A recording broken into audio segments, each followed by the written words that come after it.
कुछ अमीर फैमिली के बच्चे हैं, they have been doing well, और वो फेसबुक पे डाल रहे थे कि वो स्विट्जरलैंड में छुट्टी मना रहे हैं, वो फैशन शोज पे जा रहे हैं, उससे चिढ़ मच गई ऑफ दिस जेनजी, इसीलिए जेनजी प्रोटेस्ट.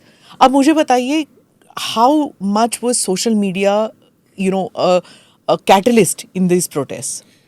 सोशल मीडिया, और सबसे बड़ी बात आप देखिए कि western centric social media, that's the more important point two put up together. क्योंकि जितने भी ये मेटा रिलेटेड ऐप्स हैं और फेसबुक, इंस्टाग्राम प्लस साथ में यूट्यूब है, इसका प्रयोग अमेरिका ऑलरेडी अरब स्प्रिंग के कॉन्टेक्स्ट में कर चुकी है. आप टिकटॉक को अलग रख रहे हैं? टिकटॉक को मैं इसमें अलग कर रहा हूँ because TikTok is purely Chinese. ByteDance. हाँ, तो यहाँ पर अगर आप अमेरिका की पूरी स्ट्रैटेजी को समझें तो America has already tried this. वो अरब स्प्रिंग जो उन्होंने कंसेप्चुअलाइज 2011 में किया, टूनीशिया से स्टार्ट हुआ, जो फाइनली 2024 में सीरिया में जाकर ख़त्म हुआ, दैट 13 ईयर और लॉन्ग प्रोजेक्ट, कि किस तरीके से सोशल मीडिया के बेसिस पे हम रेजिम डिस्ट्रॉय कर सकते हैं, रेजिम डिग्रेड कर सकते हैं, उसके साथ साथ रेजिम चेंज कर सकते हैं, और ज़रूरत पड़ी तो टेररिज्म मैन्युफैक्चर करके उसका भी प्रयोग कर सकते हैं, which was the case of ISIS, जो इस्लामिक स्टेट था पूरा.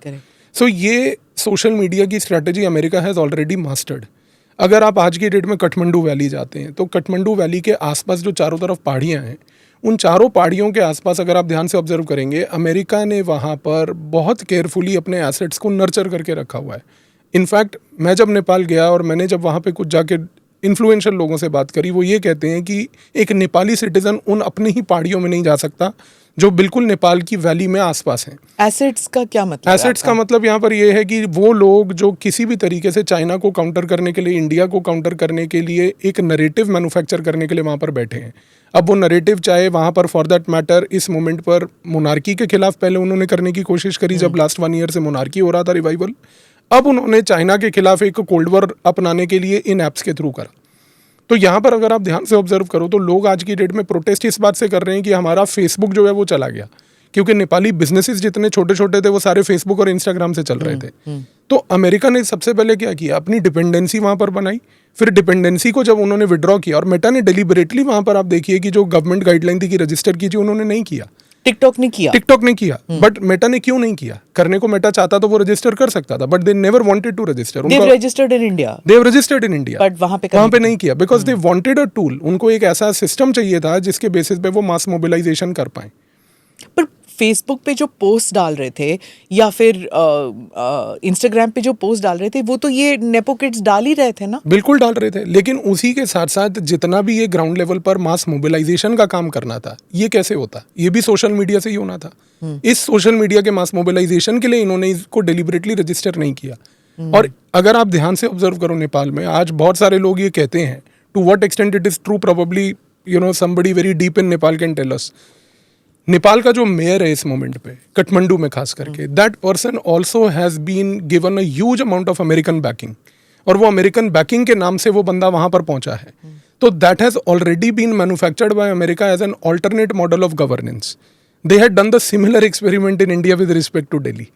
सो ये हर जगह ये करते हैं. फार्म प्रोटेस्ट कह रहे हो? नहीं जो सीए प्रोटेस्ट? नहीं, the political experiment. Okay. So ये हर जगह कर फोर्ड चुके फाउंडेशन. हैं. Yes, Ford Foundation and then the entire nexus. तो ये कर चुके हैं ऑलरेडी. इन्होंने इंडिया में वो मॉडल अपनाया, उसी का एक मिनिएचराइज्ड वर्जन इन्होंने नेपाल में काठमांडू में मेयर के कॉन्टेक्स्ट में अपनाया. और वहां पर भी आज आप देखिए तो the mayor today is standing with the youth.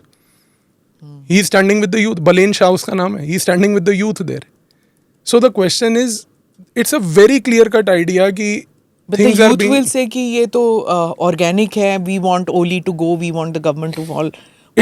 But you're saying that the youth has got manipulated, but to some extent, without knowing they have got manipulated. Yes, they have their grievances also. It's not कि youth का grievances नहीं है, genuine grievances है, but grievances के साथ एक manipulation है. और वो मैनिपुलेशन अब किस डायरेक्शन में जाता है, we do not know. And there is no leadership to this youth. That's the only problem, because Nepal में जो सबसे बड़ी प्रॉब्लम ये है कि the question is who will come. Prachanda will come, he is as bad as the other fellow who is there.